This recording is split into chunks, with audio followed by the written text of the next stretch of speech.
قاعده 96 به کتاب ها و صحائف ایمان داشته باشیم. به کتاب ها و صحائف ایمان داشته باشیم. طبعا یکی از اساسات عقیده همی است که ما و شما میگیم آمنت بالله و ملائکته و کتبه.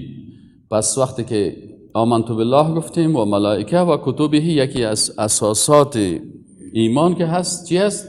کتاب های آسمانی و صحائف است که اینا چون در قرآن ثابت شدن و در احادیث ثابت شدن، بناهن چی است؟ ایمان داشتن به اینا یکی از اساسات اعتقادی می باشه و انکار از اینا سبب کفر انسان میشه. ابوذر غفاری رضی الله عنه روایت میکند که از رسول الله صلی الله علیه و سلم سوال شد.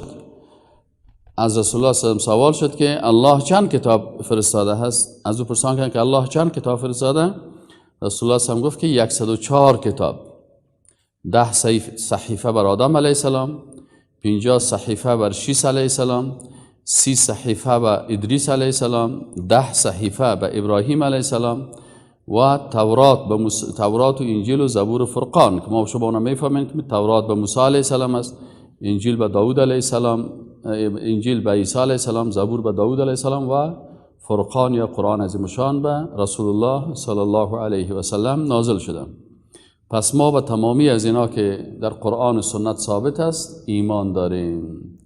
یعنی امو کتاب هایی که برای ما به شکل اجمالی بیان شده و مثلا بعضی صحیفه ها هست که ما هیچ رو ندیدیم، پس به این صحیفه ها به شکل اجمالی به کلش ایمان داریم و همچنان به این صحیفه ها به شکل تفصیلی هم ایمان داریم.